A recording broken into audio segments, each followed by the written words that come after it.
찬미 예수님, 한 주간 잘 보내셨습니까? 여산성지 첫 토요일 얼피정에 오신 여러분들을 환영합니다.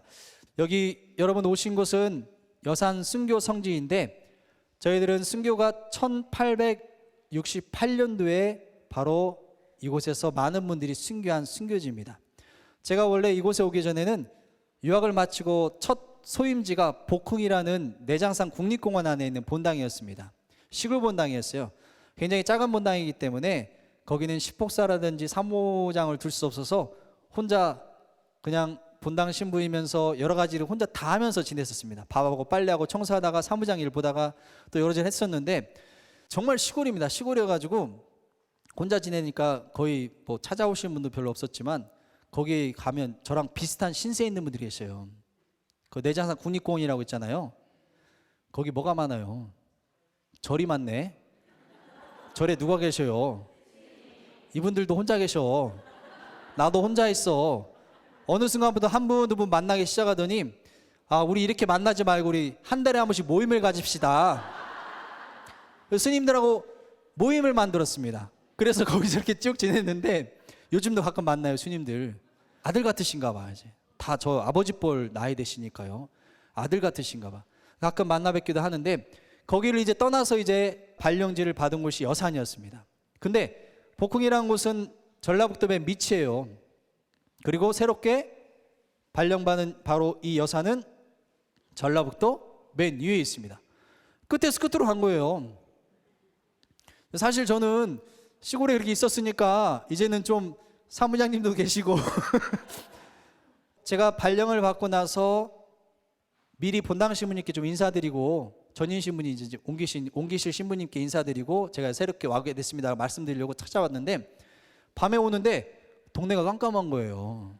8시밖에 안 됐는데. 그런데 저한테 너무 반가운 게 있었습니다. 거기 쭉 가는데요, 편의점이 있는 거예요. 그 편의점이 얼마나 반가웠는지 제가 유학 때 같이 공부했던 그 같이 지냈던 신부님들께 문자를 보냈어요. 형, 여기 편의점 있어. 그 신부님이 이제 복흥에도 오셨고 또 새로 발령받는다는 걸 아시니까 그 문자를 보고 저한테 짧게 답장을 주시더라고요. 축하해. 아마 여러분들 저 왔을 때도 그렇지만 아마 여러분들 여기 오신 분들은 이전의 모습과 지금 성지의 모습 많이 바뀌었다는 걸 아실 거예요. 제가 처음 와가지고 첫날 밤을 자는데 잠이 안 와서, 사실은 잠이 올 리가 있나요? 막 뒤척이다가 새벽 2시가 넘어서 잠들었던 것 같아요. 그리고 나서 몇 시간 지나지 않았는데 제가 깜짝 놀라서 깹니다. 자고 있는데 닭이 우는데요, 닭 우는 소리가 어찌나 크든지 제 귀에 대고 우는 것 같은 거예요. 놀라서 딱 눈을 뜨니까 사제관 뒤에 전임 신부님이 지네가 나온다고 닭을 키워준. 근데 거기에 있는 닭장에 있는 닭 중에 수탉 한 마리가 굳이 닭장을 뛰쳐나와가지고, 어떻게 나왔는지 모르죠. 저도 지금도 닭장을 뛰쳐나와서 사제관 창가에 앉아서 우는 거예요. 제 침실이 그거 보면 침대가 딱 창문 옆에 있었거든요.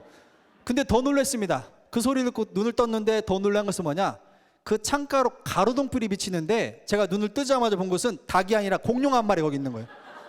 그림자 빛이 쫙. 너무 놀래가지고 툭툭 치니까 이 녀석이 포기를 해요.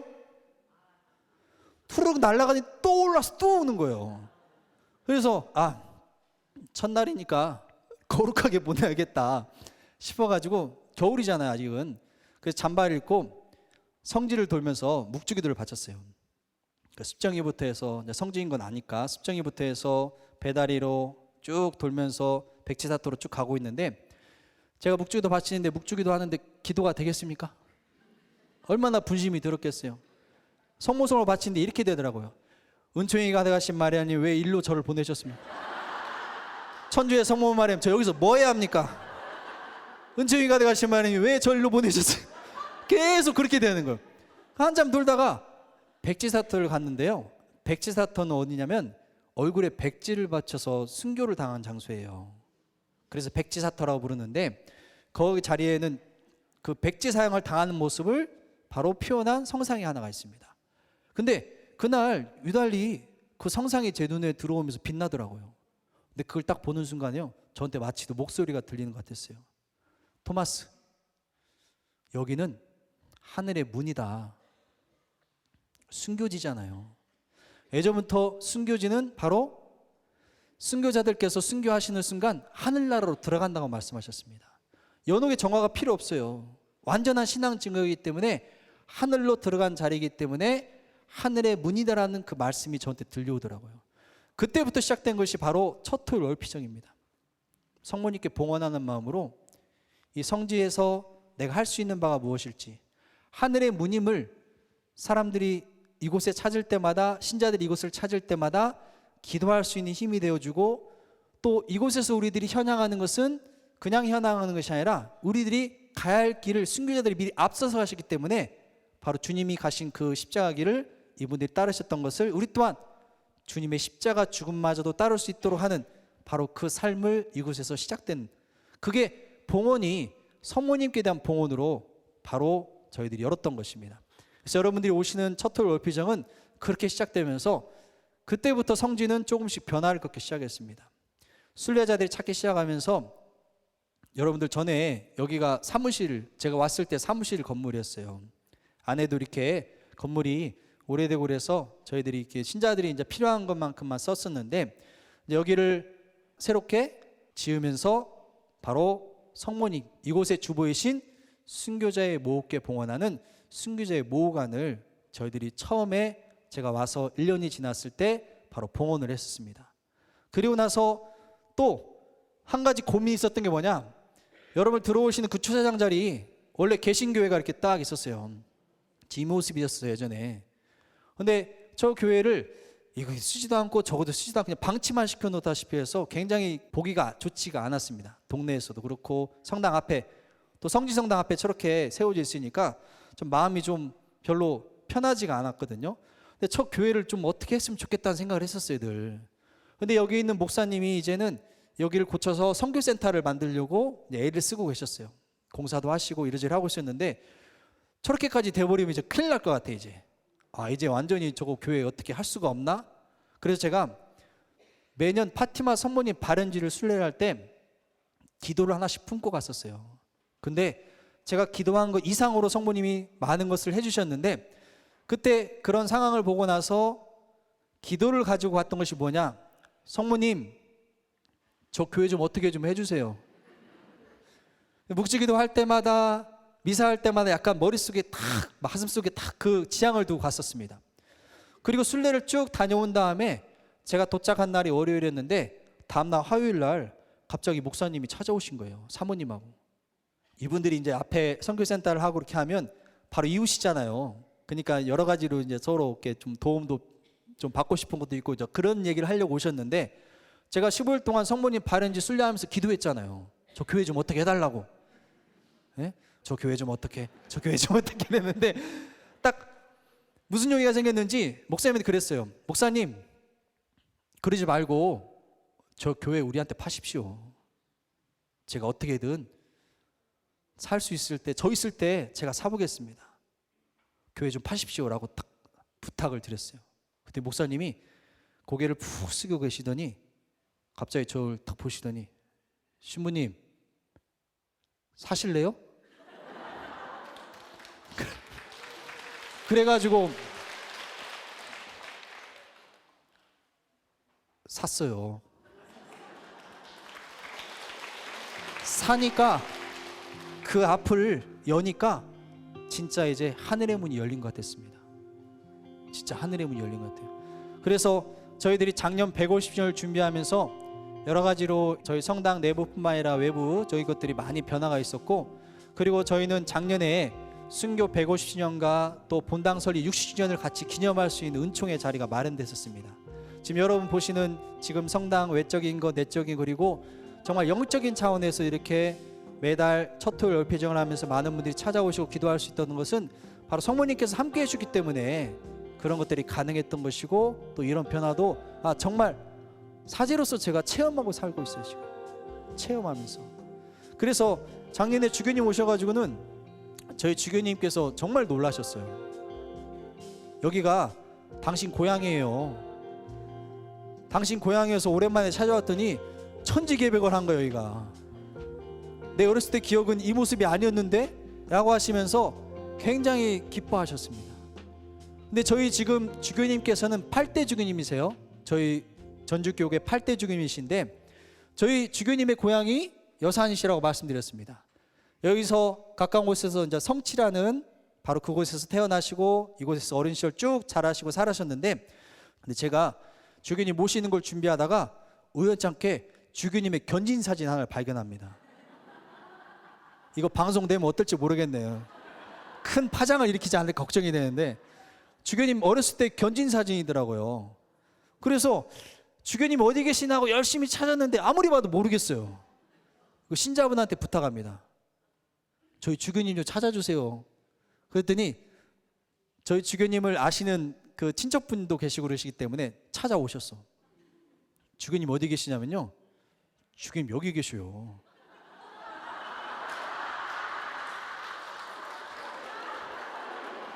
저희 주교님이 저렇게 고개만 삐쭉 내밀고 계실 거라 난 상상도 못해. 근데 저희 주교님이 나중에 이렇게 신학생 생활을 이곳에서 하시고 또 이번에 주교님이 되셔서 이제 돌아오셨죠.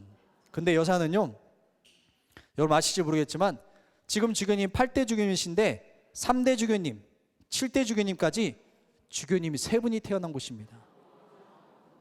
그리고 특별히 저는 이걸 기억하고 싶은 것이 3대 주교님 계실 때 이 성당이 세워집니다. 순교 90주년을 기념해서 1958년도에 이 성당이 건립되고 8대 주교님께서는 순교 150주년을 기념하고 본당 설립 60주년을 기념하는데 이 자리에 함께 해주셨거든요. 아, 정말 순교자들께서 이끌어 가시고 지켜주시는구나, 보살펴 주시는구나. 그 자리에 성모님이 함께 해주시고 또 무엇보다도 여러분들이 이 자리에 오시면서 그 자리를 더욱 빛낸다고 말씀드리고 싶습니다. 그런데 처음에 성당 설립될 때 김연배 바르톨로메 주교님께서 성당을 세우는 것에 대해 감격하시면서 이렇게 말씀하셔요. 여산 일대가 천주의 품 안에 모여들어 한마음 한뜻으로 주님을 찬미할 수 있는 입이 되게 하여지이다. 입이에요. 문이 되는 것입니다. 여러분들이 이곳에 오셔서 기도하시고 함께 하시는 시간들이 정말 하느님께 들어갈 수 있는 은총의 자리가 되는 거, 그게 바로 여산이 여기 있는 이유이고 이곳 순교지를 우리들이 지켜나가는 이유이고 우리가 이곳에 있으면서 신앙하는 이유를 찾는 바로 그 이유가 이곳에 있는 것이거든요. 여러분들이 이렇게 오셔서 함께하는 시간들 정말 소중할 뿐만 아니라 우리가 하느님 나라로 함께 갔으면 좋겠습니다. 그 자리를 저희들이 비우는 게 아니라 채워나갔으면 좋겠어요. 그래서 여러분들 하루하루 소중하게 보내는 시간뿐만 아니라 신앙적으로도 더 주님께 다가갈 수 있는 그런 은총의 시간이 될 수 있도록 여러분 오늘 하루도 함께 보내셨으면 좋겠습니다. 제가 그 닭 얘기를 하니까 어떤 분이 신부님 그럼 그 닭 잘 지금도 크고 있어요? 클 리가 있겠어요? 아침마다 그렇게 우는데 제가 잠을 못 자가지고요, 그 부활 전에 그 닭은 잡아 먹어버렸어요. 그냥 죄송하더라고요. 저한테 큰 깨달음을 주고 성질을 변화시키는 닭이었는데 아침마다 너무 시끄러웠어요. 이 녀석은 시도 때도 없이. 그리고 어느 순간 신자분들하고 같이 나머지 닭도 다 잡아먹었어요. 근데 닭 잡자마자 진짜 방에 지네가 나온 거예요. 제가 얼마나 놀랬겠어요. 그래서 저희 아버님한테 전화를 했어요. 아버지, 닭이 좀 있어야겠는데요. 그랬더니 닭을 10마리를 사오셨어요. 갖고 10마리를 다시 키웠습니다. 그리고 한참 지났는데 이 10마리가 좀 이상해. 다 얘네들이 자라면서 없어야 할 것이 생긴 것 같기도 하고, 얘네들이 어느 순간부터 목청을 뚫기 시작하면서 여기저기 소리를 막 소리를 지르기 시작하더라고요. 아버지는 그러신 거예요. 가셔가지고 크고 튼튼한 걸로 주세요라고 말했더니 크고 튼튼한 걸로 주셨어. 근데 우리 아버지가 사오신 10마리가 다 수탉이요. 10마리가 울기 시작하는데 제가 미치고 환장하겠더라고요. 그거 어떻게 해요? 다 잡아먹었어요. 그래서 지금 암탉만 잘 자라고 있어요. 그래서 여러분들 오늘 이렇게 좀 오시면서 지난 시간에 저희들이 묵주기도가 어떤 기도인지를 들으셨어요. 그래서 저희들이 묵주를 가지고 하는 거, 묵주를 선택하는 것부터 말씀드리고, 저희들 5단 묵주를 갖추는 그 기도 안에서 저희들이 영적인 꽃다발을 성모님께 봉헌한다는 거, 그런 의미에서 그냥 우리가 이루어진 것이 아니라 기도의 역사, 묵주기도 역사를 시편 기도부터 비롯된 것을 쭉 짚어왔습니다. 역사를 쭉 짚어온 다음에 중요한 바로 묵주기도의 대원장이라고 할 수 있는 비오세 교황님의 교서를 말씀드리면서 묵주기도가 이단을 물리칠 뿐만 아니라 우리에게 꼭 필요한 기도로서 기도의 형식을 갖추면서 당시에 완전하게 기도로 이루어졌는데, 한 가지 중요한 것은 저희들이 2002년도에 있었던 요한 바오루스 교황님, 성인이신 요한 바오루스 교황님께서 묵주기도의 교과서라고 말씀드리고 싶어요. 동정마리아의 묵주기도라는 바로 교서를 발표하시면서 저희들이 오늘날 바치는 묵주기도가 어떤 기도가 되어야 하는지를 잘 표현되고 설명될 뿐만 아니라, 내가 이렇게 바치는 것이 바로 묵주기도를 바치는 것이구나 라는 것을 알게 해주는 바로 교서라고, 곧 교서는 교황님 편지예요. 교황님이 모든 그리스도인들에게 묵주기도는 이런 기도입니다 라는 것을 말씀해 주시는 편지라고 볼 수 있습니다. 수신이 우리들입니다. 그래서 그 편지를 쭉 나와 있는데, 교황님이 교서를 발표하신 날이 바로 2002년도 10월 16일입니다. 10월달은 무슨 성월입니까? 로사리오 성월이요. 왜 그러면 10월달이 묵주기도 성월입니까? 성월은, 특별한 월은, 거룩한 그 달을 보내는 것은 그 달의 특별한 축일과 관련되어 있어요. 그 달의 특별한 축일. 10월달 묵주기도와 관련된 축일이 뭡니까? 10월 7일이에요. 7일. 그날이 바로 묵주기도의 동정마리아 기념일입니다. 10월 7일이 묵주기도의 동정마리아 기념일이 된 것은 1571년도 10월 7일에 있었던 레판토라는 해전을 통해서 그 전쟁에 승리하면서, 그 전쟁은 이슬람 교도들을 상대했지만 이 전쟁의 승리는 우리들의 승리가 아니라 성모님께서 승리해 주셨다. 그래서 교황님은 10월 7일을 승리의 모 기념일로 정했던 거예요. 그리고 나서 10월 7일이 어떤 날이냐? 10월의 7번째 날입니다. 마치도 7번째 날, 부활의 날처럼 이 날 우리들이 보내는 것은 특별한 의미가 있다고 해서, 그 승리의 모께서는 거룩한 묵주기도의 어머니시기 때문에 거룩한 묵주기도의 축일로 그레고리 13세 교황님이 명칭을 바꾸십니다. 그리고 나서 요한 23세 교황님은 이 묵주기도 자체가 의미가 있는 것보다도 이 기도를 바치면서 우리가 성모님과 함께 가는 구원의 길로 가는 것이기 때문에 거기에 초점을 맞추면서 묵주기도의 동정마리아, 곧 주인공이 성모님이라는 걸 다시 한번 강조를 해요. 그 10월 7일 때문에 묵주기도 성월로 선포가 됩니다. 레오 13세라는 교황님이신데 1883년 9월 1일 날 바로 최고 사도직이라는 교서를 통해서 묵주기도는 영적인 무기입니다. 왜 영적인 무기냐? 당시에요, 사상적으로 무신론이라든지 공산주의들에서 하느님이 어디 계시냐고 교회를 떠나기 시작해요. 하느님 없다, 안 믿는 사람들이 생기기 시작합니다. 믿는 자들마다 신앙을 버리고 떠나기 때문에 그들의 영적인 위기의 상태를 이겨내기 위해서 영적인 무기인 바로 묵주를 손에 들고 승리하기 위한 기도, 바로 10월 한 달을 묵주기도 성월로 전하면서 특별하게 기도를 바칠 것을 호소합니다. 그래서 세상의 평화 그리고 죄인들의 회개를 위해서 묵주기도를 바치도록 말씀하시는데, 요한 바오루스 교황님께서는 이걸 기념한 것입니다.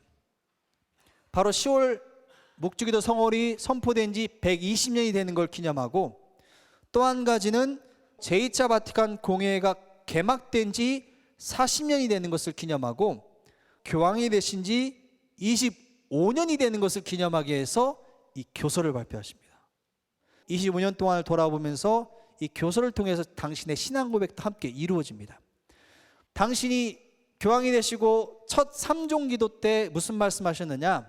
묵주기도는 제가 가장 사랑하는 기도입니다 라고 말씀하시면서, 묵주기도를 바친다는 것은 자신의 교황직을 수행하는 하루하루가 묵주기도 신비 안에 머문다고 말씀하실 정도로 굉장히 중요한 의미를 담으면서, 자신이 어렸을 때부터 성모님에 대한 사랑, 오죽했으면 교황님은 당신의 말씀이신 또토스도라는, 모두 님의 것이라는 이 말씀은, 이 님이 누구시냐? 성모님에 대한 사랑이에요. 몽볼의 성 루도비코 마리아의 말씀을 당신의 교황직의 표어로 삼으실 정도로 굉장히 성모님의 사랑을 잘 드러내신 분이 바로 요한 바울 2세 교황님이셨습니다. 그런 분이시기 때문에 25년간의 고백을 묵주기도라는 이 교서를 통해서 드러내 주신 것입니다. 그리고 또 한 가지 중요한 것은 그 2002년도 10월부터 2003년도 10월까지 1년 동안 뭘 보내도록 했느냐? 묵주기도 해라는 걸 선포하십니다. 1년간. 여러분 생각해 보십시오.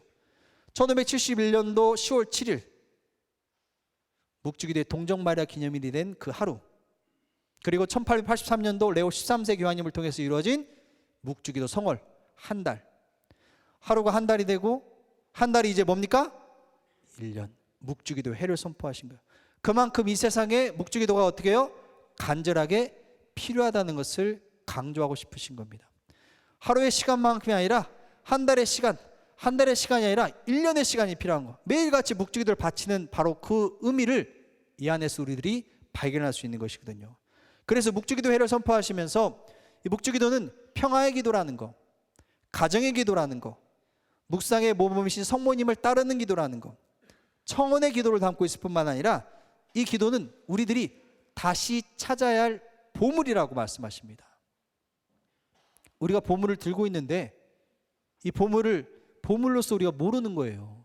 그래서 더 빛나도록 이 교서를 통해서 우리들이 묵주기도를 바친다는 것이 무엇인지를 다시 한번 말씀해 주시는데, 이 교서를 보시면 그 내용이 첫 시작이 있었습니다. 문장의 첫 시작이 뭐냐?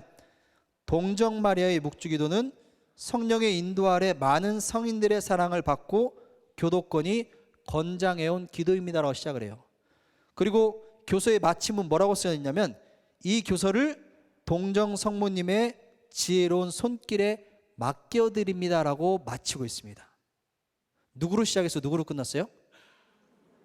마리아로 시작해서 마리아로, 성모님으로 시작해서 성모님으로 이 교서를 시작하고 마치게 되는데, 이건 우리들이 바치는 묵주기도 신비 안에 담겨져 있습니다. 무슨 말씀이냐?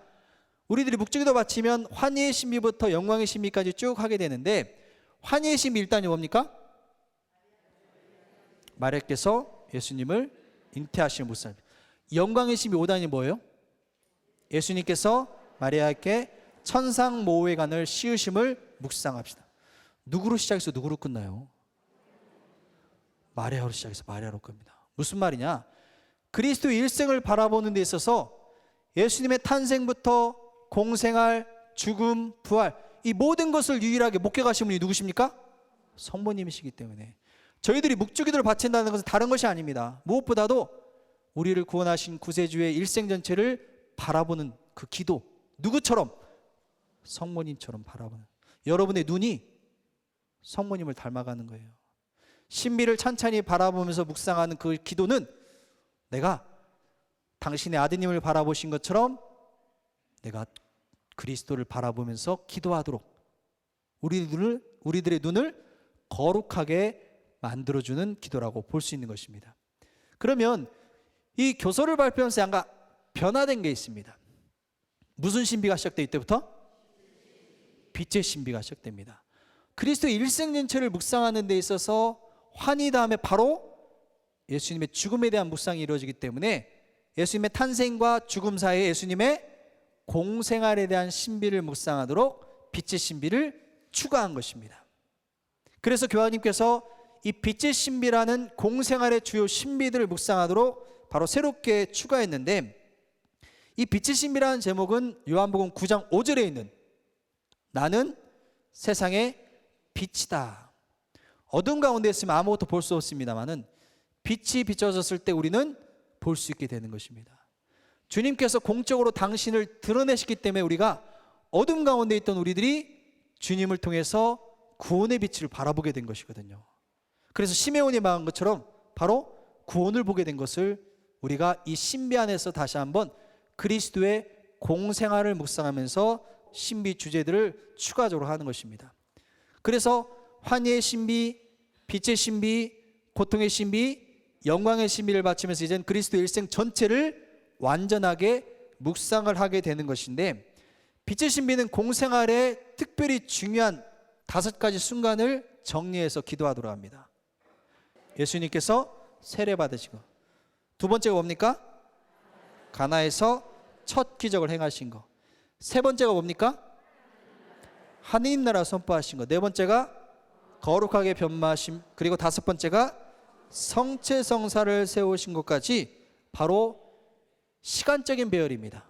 세례 받으신 부터 시작해서 최후의 만찬까지 바로 이 내용들을 우리들은 빛의 신비의 다섯 가지 주제로 저희들이 기도하고 있는데, 이 다섯 가지 주제는 그냥 주제로서 끝나는 것이 아니라 그리스도인인 우리들이 바로 신앙생활하면서 받게 되는 칠성사를 이 안에 담고 있습니다.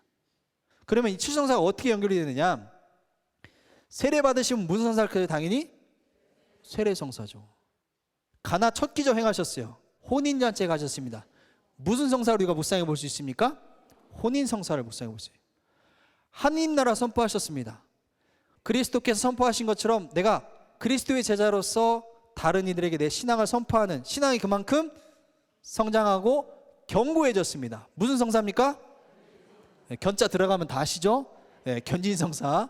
거룩한 변모는 영적인 변모와 육적인 변모, 영적인 치유가 일어나고 육적인 치유가 일어나는 성사를 우리가 묵상해 볼 수 있습니다. 영적인 치유가 일어나는 성사 뭐가 있을까요?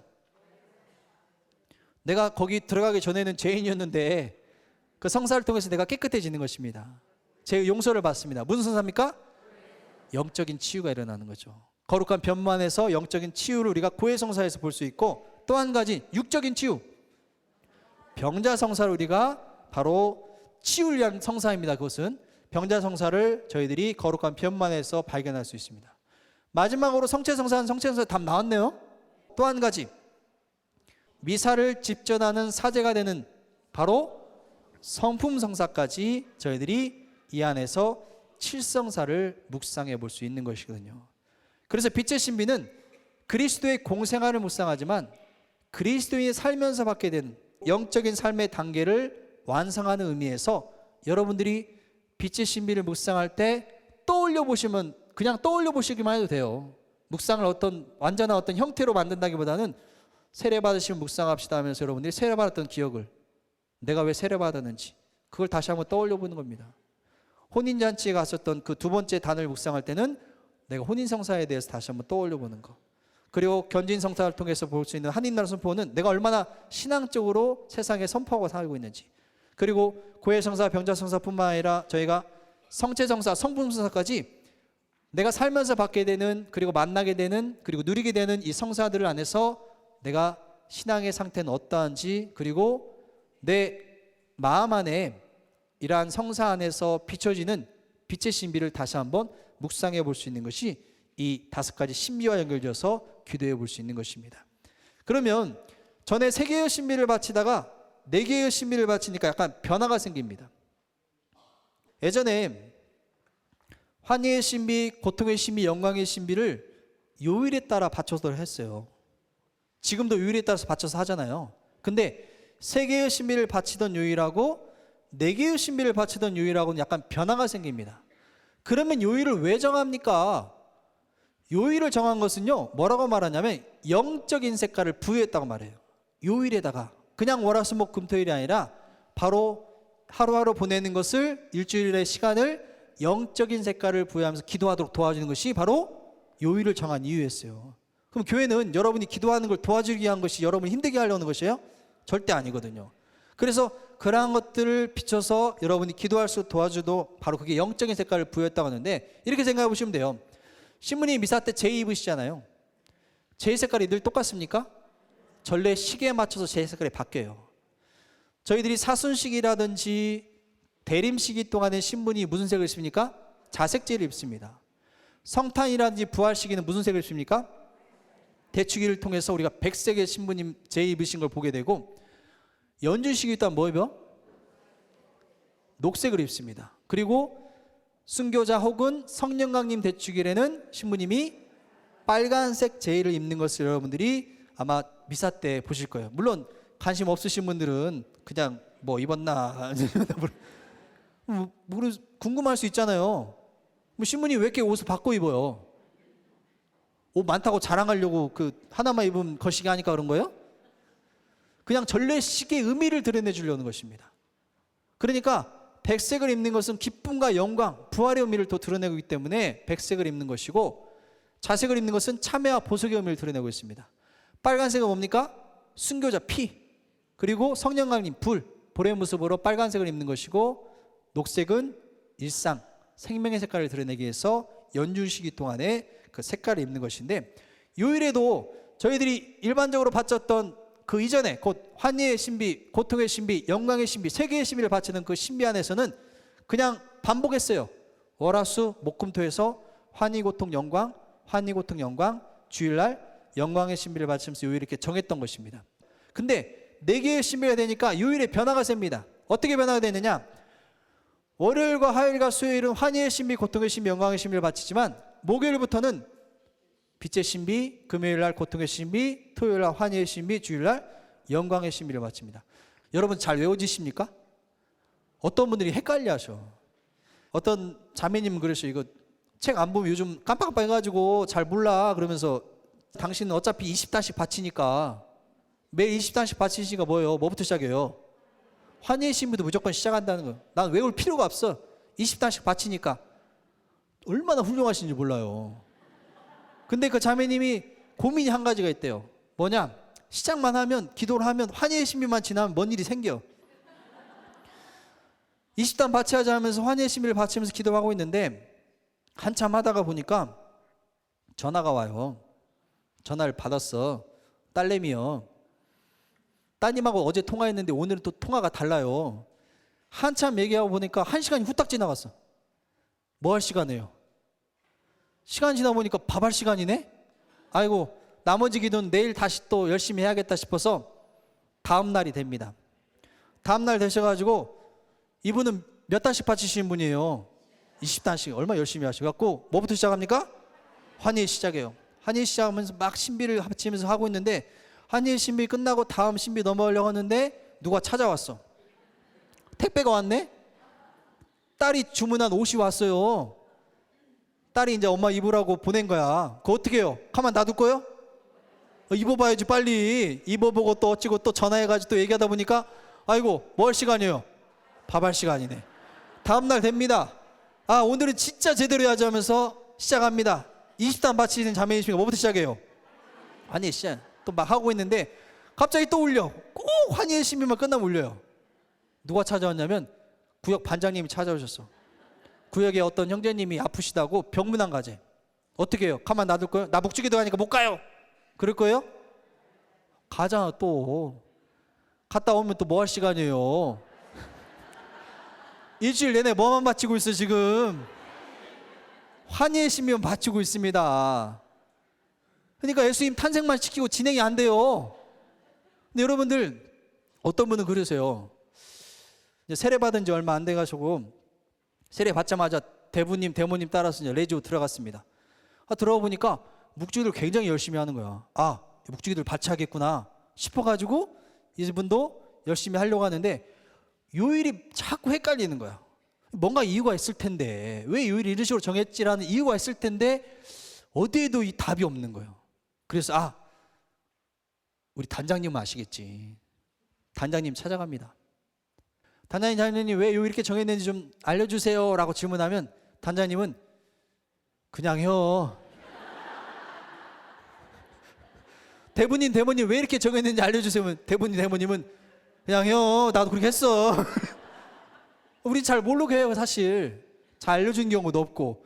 근데 요일을 이렇게 정했다는 것은 뭔가 이유가 있다는 것을 말해주는 것이거든요. 그럼 왜 이런 식으로 정했느냐? 여러분, 저희들이 환희의 신비, 고통의 신비, 영광의 신비가 전통적으로 바치던 신비 묵상들이에요. 이건 변하지 않습니다. 어떻게 보면 2002년도에 새롭게 빛의 신비가 초과됐지만 여전히 바치던 우리의 기존의 주제들, 환희, 고통, 영광은 전통적인 신비 묵상을 여전히 이어지고 있습니다라는 것을 말해주고 있습니다. 그래서 월화수는 옛날 하던 대로입니다. 환희의 신비, 고통의 신비, 영광의 신비. 그리고 새롭게 추가된 빛의 신비만 일주일 중에 한 번만 하도록 하는데, 어떤 식으로 추가됐느냐? 빛, 고통, 환희, 영광, 이런 식으로 하고 있습니다. 그럼 그 이유는 무엇이냐? 목요일날 빛의 신비를 바치는 것은 목요일날의 영적인 의미와 관련되어 있습니다. 무슨 말씀이냐? 여러분, 우리가 사순식이 되면 사순식이 막바지에 성주간을 보냅니다. 거룩한 한 주간을 보내요. 그러면서 성주간에 또 중요한 3일이 있습니다. 뭐라고 불러요? 파스카 성삼일이라고 부릅니다. 파스카 성삼일의 첫날이 뭡니까? 성목요일. 우리 저녁에 모여서 예수님의 최후의 만찬을 기억하고 기념하기 위해서 우리가 성목요일 전례에 참여하는 것이에요. 그러면 최후의 만찬이 바로 뭡니까? 성체성사를 제정하신 날입니다. 미사가 시작된 날이에요. 여러분들, 성체성사와 관련된 신비가 뭐가 있어요? 빛의 신비죠. 빛의 신비 5단, 예수님께서 성체성사를 세우시는 묵상합시다. 그래서 목요일의 색깔, 성목요일, 최후의 만찬, 성체성사를 제정해 주신 날이기 때문에 목요일날 무슨 신비를 바칩니까? 빛의 신비를 바치는 거예요. 자, 금요일 답 나왔습니다. 성금요일 떠올려 보세요. 예수님께서 십자가에 매달려 돌아가신 금요일, 당연히 무슨 신비를 바칩니까? 예수님의 순환과 죽음을 기억하는 고통의 신비를 금요일날 바치도록 하는 것입니다. 자, 주일, 왜 우리가 주일이라고 그럽니까? 주님께서 뭐 하신 날? 부활하신 날, 주님의 날이에요. 당연히 주님께서 부활하신 날이니까 무슨 신비를 바치도록 합니까? 영광의 신비를 바치도록 합니다. 자, 무슨 요일 남았어요? 무슨 신비 남았어요? 남은 거기다 넣으면 일주일이 됩니까? 안 됩니까? 눈치들이 있어가지고 대답을 잘 안 하시네. 자, 토요일날 환희의 신비 바치는 것에 남았다고 절대 넣는 거 아니에요. 자, 여러분 생각해 보세요. 예수님께서 언제 돌아가셨습니까? 금요일날 돌아가시고 언제 부활하셨습니까? 주일날 부활하셨어요. 토요일 저녁부터 우리가 부활성야 미사를 보내긴 하지만 저희들은 토요일날, 이 날은 바로 지상에 계시는 저승에 가시어 사흘날에 부활하시고 말하잖아요. 그러면 예수님께서 우리를 버리고 떠나셨나요? 그게 아닙니다. 우리를 버리신 것이 아니라 우리를 맡기셨네요. 누구에게? 성모님께 우리를 맡기십니다. 왜 그 말씀을 드리냐면 예수님께서 십자가에 매달려 돌아가시기 바로 직전에 오른쪽에 있는 어머니에게 뭐라 합니까? 여인이시여, 이 사람이 어머니의 아들입니다 라고 말씀하십니다. 왼쪽에 있는 사랑하신 제자에게 뭐라 합니까? 이분이 내 어머니시다라고 말씀하시거든요. 이 제자는 교회를 상징합니다. 교회는 뭐냐? 그리스도를 믿는 사람들이 모이고 우리가 바로 그리스도의 제자로 그 자리에 있는 것입니다. 그래서 우리들의 어머니를 누구 주셨다는 것입니까? 성모님을 모시도록 한 거예요. 어머니께서 자녀를 돌보듯이 우리를 돌봐주시는 것입니다. 그럼 여러분 생각해 보시면 토요일날, 왜 우리가 첫 토요일날 성모 신심 피정을 하거나 그때 전례를 하면서 미사를 드리냐면 이 토요일이 바로 성모님의 성격을 드러내는 요일이기 때문에 그런 거예요. 그래서 토요일 중에 맞배, 첫 번째 첫 토요일 성모 신심이 오래전부터 사람들 사이에 생겨난 것입니다. 그러니까 토요일날 첫 토요일 떠올리신다면 성모 신심 떠올리시면서 성모님의 성격을 드러내는 바로 어머니께서 우리를 돌봐주신 날이기 때문에 무슨 신비요? 환희의 신비. 환희의 신비가 바로 예수님의 탄생에 대한 돌봄이 필요한 바로 연약한 아기의 모습으로 오신 예수님을 어머니께서 돌봐주신 바로 그 의미이기 때문에 이 토요일날 무슨 신비요? 환희의 신비를 기억하시면 됩니다. 그냥 여러분들이 외우신다는 것이 아니라 의미를 헤아리면서 기억하시면 여러분의 기도가 더 풍요로워져요. 그럼 이렇게 보시면 좋습니다. 월화수는 전통적인 신비 묵상을 우리가 쭉 하고 있다고 하면 환희의 신비, 고통의 신비, 영광의 신비를 쭉 바치고 있는데 목요일날부터 우리가 시작되는 신비의 요일은 바로 목요일날, 성목요일날 최후의 만찬을 떠올리면서 빛의 신비를, 성체성사를 기억하는 겁니다. 성금요일 예수님 순환과 죽음을 떠올리면서 무슨 신비요? 고통의 신비를. 그리고 토요일날 성모님께서 우리를 돌봐주신 바로 그 의미를 떠올리면서 첫 토요일 성모신심 떠올리면서 무슨 신비요? 환희의 신비. 주일날 주님께서 부활하신 날이기 때문에 무슨 신비요? 영광의 신비를. 이 뭐냐면요, 결국 1년 전례 중에 가장 중요한 파스카 성삼일 전례를 여러분들이 매주 일주일 신비 묵상을 하면서 이 기도를 봉헌하고 있는 것이거든요. 그래서 제가 제안드리고 싶은 것은 이렇습니다. 아까 어떤 자매님께서도 말씀드린 제가 했지만 20단씩 매번 바칠 때마다 환희의 신비부터 시작해서 일주일 내내 환희의 신비만 바치는 일이 없도록 하기 위해서 무엇을 하느냐? 묵주기도 신비 바치실 때요, 여러분이 하고 싶은 대로 하셔도 상관없습니다. 혹은 9.1기도 바치신 분들은 9.1기도 기도서에 따라서 특별하게 그 지향대로 쭉 따라서 하시면 됩니다. 하지만 교회가 전통적으로 정해줬던 이 신비 요일의 의미를 떠올리면서 해보신다면 이렇게 해보십시오. 그날은 그날의 신비부터 하십시오. 5단을 바치든지 10단을 바치든지 20단을 바치든지 100단을 바치든지 묵주기도를 시작한다면 오늘 목요일이지. 무슨 신비요? 빛의 신비. 빛의 신비부터 시작하는 거예요. 빛의 신비 5단, 고통의 신비 5단, 영광의 신비 5단, 환희의 신비 5단 바치면 몇 단이에요? 20단이에요. 오늘 금요일이에요. 무슨 신비요? 고통의 신비부터 시작합니다. 고통의 신비 5단, 영광의 신비. 이렇게만 10단만 하신다고 하면, 근데 뭐가 다르냐? 여러분의 월화수목금토일은 그랑 월화수목금토일이 아니라 환희의 신비를 묵상하면서 하는 월요일과 토요일, 빛의 신비를 묵상하는 목요일, 고통의 신비를 묵상하는 화요일과 금요일, 영광의 신비를 묵상하는 수요일과 주일이 되는 것이거든요. 그래서 여러분들이 묵주기도 바친다고 했을 때 그냥 바치는 것이 아니라 이러한 신비의 의미를 떠올리면서 바치는 것도 여러분들의 묵상이라고 말씀드릴 수 있는 것입니다.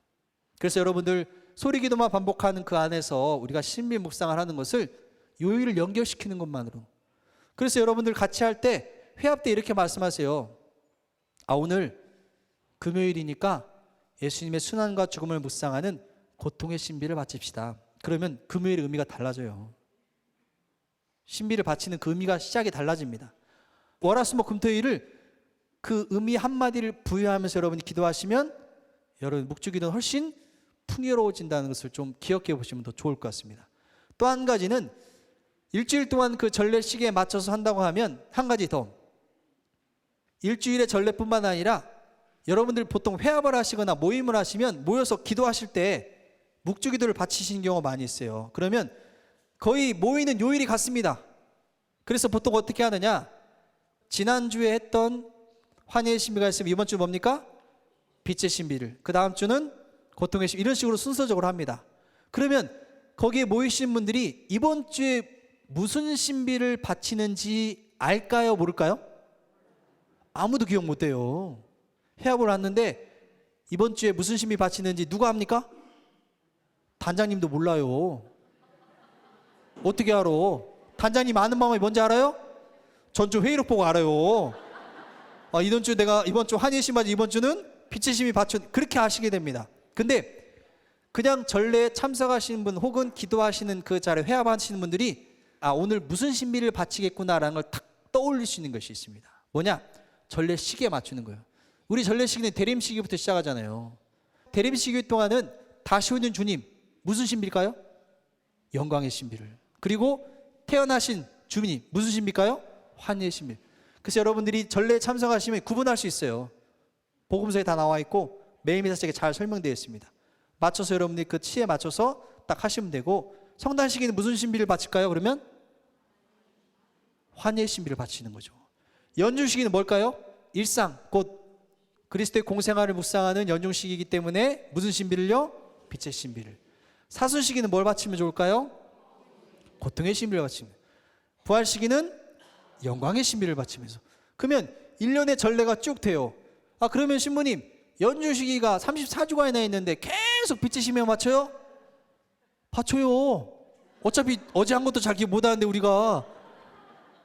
여러분들이 그걸 말씀드린 건 뭐냐면 반복되는 것이 아니라 그 순간 여러분들은 새로운 기도가 시작되는 것이고 전례 시기를 여러분들이 묵주기도와 함께 하는 것입니다. 그래서 이 부분을 여러분들이 떠올려 보시면 어렵지도 않아요, 사실. 그죠? 신비 우리가 어차피 아는 것이고 또 그 안에서 우리가 기도할 수 있는 것들을 전례 시기와 연결시키는 것만으로도 기도가 되겠구나라고 생각해 보시면서 회합 중이라든지 혹은 그런 거 하실 때 한번 이런 부분을 여러분이 같이 이야기해 보시고 고민해 보시면 좋을 것 같습니다. 자, 마지막으로 나비 효과라는 것이 있어요. 나비 효과라는 것이 무엇이냐면 1961년도에 미국의 기상학자인 에드워드 로렌츠라는 사람이 브라질에서 시작된 나비 날개짓이 미국으로 넘어갔을 때는 텍사스 지역 같은 데 토네이도를 일으킬 정도로 굉장히 작은 날개짓이 거대한 변화를 일으키는 것을 말합니다. 저는 근데 이걸 묵주기도 효과라고 말씀드리고 싶어요. 무슨 말씀이냐? 우리가 바치는 묵주기도는 저희 입으로 나아가는 기도이지만 여기서 끝나는 것이 아닙니다. 나비의 날개짓이 되는 거예요. 그 기도의 시작은요, 세상 구원을 위해서 정말 거대한 바람을 일으키는 것이거든요. 어떤 분들은 내가 기도하는 거 아무 의미가 없다 생각되는 경우가 있어요. 묵주 기도하면서 계속 반복되는 소리 기도가 우리는 때로는 이게 내가 바치는 기도가 맞는 건지 헷갈릴 때가 있습니다. 하지만 여러분들, 내가 바치는 기도는 그냥 사라지는 기도가 하나도 없어요. 우리에게 숨을 주신 하느님께 기도로서 숨을 답하기 때문에 우리의 기도는 여전히 살아서 세상 끝까지 정말 세상 구원을 위해서 나아가는 기도가 되는 것입니다. 여러분이 늘 손에 들고 바치는 기도, 성모님께서 그 기도를 특별히 강조하시고 말씀하신 것은 그 기도를 통해서 우리가 예수님께로 갈 수 있기 때문에 그런 것입니다. 바로 루르드에 있는 성모님께서 손을 팔짝 펴고 여러분께 맞이해 주시네요. 뭐라고 말씀하시냐? 빼른 마리암 아 예수, 그 무슨 뜻이냐? 마리아를 통하여 누구에게로? 예수님께로. 성모님과 함께하고 성모님께 공경을 드리는 것은 결국 어머니께서 나를 돌봐주고 지켜주시면서 어디로? 구원이신 당신의 아드님 예수님께로 우리를 인도해 주시기 때문에 우리의 마음은 그 안에서 완전해지고 또 구원의 길로 나아갈 수 있는 것입니다. 그래서 여러분 손에 들고 있는 그 묵주, 특별히 오늘 여러분들 동정마리아의 묵주기도한 교서를 통해서 또 그 교서의 내용뿐만 아니라 그 신비에 대해서 말씀드렸는데, 여러분 기도하실 때마다 조금씩 떠오르는 그 내용들, 그리고 그러한 내용들을 통해서 우리들이 묵상할 수 있도록 하는 것, 그게 바로 기도하는 의미이고 오늘 여러분이 들어오셔서 이렇게 들으시는 바로 기쁜 이유가 되실 것 같습니다. 그래서 한 주간 또 이렇게 잘 들으셨는데, 여러분 묵주기도 정말 여러분 손에 묵주를 놓지 말고 성모성을 한 달 동안 정성껏 성모님의 사랑을 느끼면서 주님께로 나아갈 수 있는 여러분들이 되시기를 함께 기도하도록 하겠습니다. 감사합니다.